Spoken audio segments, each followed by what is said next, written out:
ಸಾಧು ಕೋಕಿಲರವರ ಹೆಂಡತಿ ಮಕ್ಕಳು ಯಾರು ಗೊತ್ತಾ? ಸದ್ಯ ಇವಾಗ ಸಾಧು ಕೋಕಿಲರವರ ಮಕ್ಕಳು ಏನು ಮಾಡುತ್ತಿದ್ದಾರೆ ಗೊತ್ತಾ ವೀಕ್ಷಕರೇ? ನಟ ಸಾಧು ಕೋಕಿಲ ಹಾಸ್ಯದ ಮೂಲಕ ಖ್ಯಾತಿ ಪಡೆದರು. ಹಲವು ಸಿನಿಮಾಗಳಲ್ಲಿ ಹಾಸ್ಯ ನಟರಾಗಿ ಮಿಂಚಿದ್ದಾರೆ. ಆ ಬಳಿಕ ಸಾಧು ಕೋಕಿಲ ಸಂಗೀತ ನಿರ್ದೇಶಕರಾದರು. ಸದ್ಯ ಈಗ ಸಾಧು ಕೋಕಿಲ ಅವರು ಗಿಚ್ಚ ಗಿಲಿಗಿಲಿ ಶೋನಲ್ಲಿ ಜಡ್ಜ್ ಆಗಿದ್ದಾರೆ. ಸಾಧು ಕೋಕಿಲ ಪತ್ನಿಯ ಹೆಸರು ಸಲೀನಾ. ಇವರಿಬ್ಬರು ಪ್ರೀತಿಸಿ ಮದುವೆಯಾದವರು. ಸಾಧು ಕೋಕಿಲ ಅವರಿಗೆ ಪತ್ನಿ ಎಂದರೆ ಬಲು ಪ್ರೀತಿ.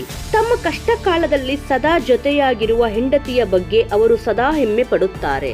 ಸಾಧು ಕೋಕಿಲ ಅವರಿಗೆ ಇಬ್ಬರು ಮಕ್ಕಳಿದ್ದಾರೆ. ಅವರಲ್ಲಿ ಒಬ್ಬರು ಸುರಾಗ್. ಇವರು ಕೂಡ ತಂದೆಯಂತೆಯೇ ಸಂಗೀತ ನಿರ್ದೇಶಕರಾಗಿದ್ದಾರೆ. ಸಾಧು ಕೋಕಿಲ ಪುತ್ರ ಸುರಾಗ್ ಸಿನಿಮಾ ನಿರ್ದೇಶಕರು ಆಗಿದ್ದಾರೆ. ತಮಿಳಿನ ಜನಪ್ರಿಯ ಹಾಸ್ಯ ನಟ ಯೋಗಿ ಬಾಬು ನಟನೆಯ ಸಿನಿಮಾಗೆ ಆಕ್ಷನ್ ಕಟ್ ಕೂಡ ಹೇಳಿದ್ದಾರೆ.